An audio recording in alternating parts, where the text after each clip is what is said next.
Sabina Chege and Kanini Kega mission to destabilize Jubilee Party has failed terribly. Welcome to the bold analysis. And allow me to go off the cliff a bit. Sabina Chege and Kanini Kega must, as a matter of respect and a matter of principle, just relinquish the positions they are holding under the courtesy of Jubilee Party. And I totally agree that they worked for it. They went against the grain in the mountain. But you must also not erode principle because of petty politics. And at this moment, we need to think about it this way. The EALA position, I'm seeing members of EALA are the ones that are doing politics in Kenya. Hassan Omar is very busy at UDA party, and then Kanini Kega is also spending most of his time in Jubilee party, trying to destabilize the party. The most respectable thing to do is to leave if you really think that place is not one of the best for you. It is very careless, very reckless, and to say the least, very stupid of what is going there. I think the Jubilee thing is a nuisance. Let me come back to the analysis. After meeting William Ruto in January, that was I think February, and saying they were going to support the Jubilee administration, I would partly support that maybe there were some personal fortunes in that move. They realized that Uhuru Kenyatta, they were really riding on an understanding that Uhuru Kenyatta was going to leave active politics. However, they also realized that it did not go well with former President Uhuru Kenyatta, and they were facing the chopping board, the Jubilee Party. So the strategy was what they did is, because they were facing the chopping board, they went there to destabilize the party so that they can create camps, two factions. There will be camp Kega and then the camp Kioni. I've always said they're not very objective of just making sure they take over Jubilee Party so that they stop it from the Azimio activities. Because I think the input of Jubilee so far in the mass action, Jubilee is not the mobilizer that is mobilizing Kenyans to go for the mass actions. And if anything, the mass action has also stopped.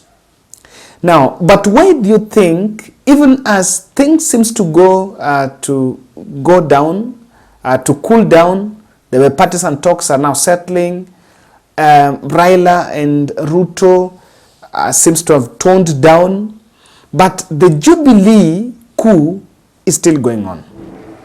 Why do you think that is the situation? So I want to take you through, let's just look at the chronology of these events. The ideology of creating two factions, they tried, and that's why they initiated the leadership coup on Kanini Kega being appointed as the acting SG, and when Uhuru still did not act, because what these people always wanted is an audience with Uhuru Kenyatta. Those who worked with former President Uhuru Kenyatta have always been saying that, and of course this has normally been used to criticize him, that is not a man that is so much bothered into those party issues. You know, last time, when during his second term he was not bothered and never called an even party parliamentary caucus until when they were now trying to fix politics. So who tells you that now Uhuru Kenyatta will be bothered? So Uhuru Kenyatta kept quiet, and this thing worried them because they always wanted Uhuru to sit them down. Now, after the wrangles, Uhuru insisted that, and the moment he visited the party HQ, he insisted that those who wanted to leave the party would leave, but to solve the problem, they have internal ways of solving it, and then they decided to call NDC because it was just a forceful takeover of the party. The takeover of the party, what has been happening there, number one, it has been to maybe, make sure that any plan for them to be ejected from the party is thwarted. They want the party, the Jubilee Party, not for any other objective, but as a way to ensure their positions, because the two positions they are holding courtesy of Jubilee Party. So the search for the soul of the party created the factions. But Uhuru has said, no, let's go to the NDC. So that happened, and I understand that Sabina Chege is looking like a person who's just being moved. I'm not so much interested in it. And in fact, there was a report, I think that was in one of the newspapers, that she's tried to fix a meeting with Uhuru Kenyatta so that they will reach a solution, but Uhuru declined and is not engaging them that. The next phase, when Uhuru now called NDC, is now stopping that NDC. And just look at this drama. You see, from getting a contingent of the police to the Jubilee headquarters, and now Jubilee booked Bomas of Kenya for the planned NDC, but the Bomas team management has refused, saying that the auditorium is under renovation for the next 8 weeks. Number two, bipartisan talks is also going on, and another unnamed client has also taken another, I think Kangede, another room, auditorium that could still be used by this team. So they've technically been knocked out. Now, they have confirmed that they are having another venue in Nairobi, which has not been communicated, but that has also been kept a high secret. Those in the know say that even if you know, you should keep quiet with it, because you never know what's going on. Now, the silence about the venue, the first news was to stop them at the venue. They went to court. The court said, we don't have that jurisdiction. Now, the venue has been blocked, and it has been kept a secret because there could be reports, there could be probability of trying to cause chaos or even now block it. You know, if it is a venue, if a venue is communicated now, the state can find a way, because on this one, looking at how the Bomas, is being denied, it's clearly state engineered. The state is clearly behind it. So if you communicate a venue now, you never know. The fellows can also go behind the scene and start bribing maybe the management or the owner of the building that they're planning to use, and again, that is stopped last minute. And just to cause confusion. Kega and Sabina Chege knows very well. And they are really trembling about this NDC, because this is going to be the last nail on it. It is normally, and I've realized it's politically right, it's viable for them to talk about Uhuru and this, Uhuru that, because Uhuru as a party leader is a bit lame duck party leader. He's not so much interested, and again, the constitution of the country does not give him much power to play a political role, so he needs to. Uhuru intends to use the NDC to kick out dissidents. The plan is to exploit the convention to push out rebels who are agitating for a divorce from former Prime Minister Raila Odinga. Once firmly in charge, the former ruling party will go for nominated lawmakers who have turned their backs on Azimio in a fight-back plan. And Sabina Chege team, feeling the risk of losing their seats, were also interested in creating two camps so that Uhuru will call them for a compromise, but Uhuru has remained silently ruthless. One of the reasons, I think we've always said that three reasons why these people are going for Jubilee Party. Number one is to secure their positions, because the positions they are holding, leadership positions they are holding courtesy of the party.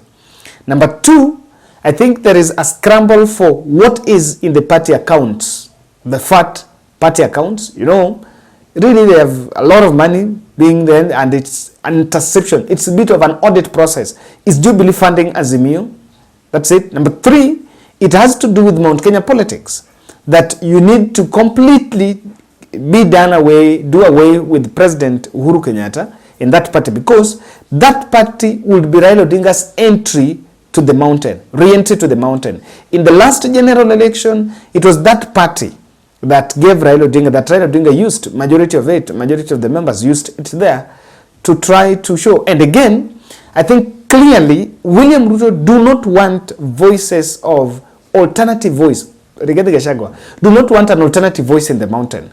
And so, because Jubilee is taking on the other side, and they will be against government, they will be the voices that will go against the UDA tide that the Rigathi team are struggling to put there. So, those are 3 reasons. But then, the last nail, this NDC is the last nail because Uhuru Kenyatta will likely hand over the party leader position to someone else.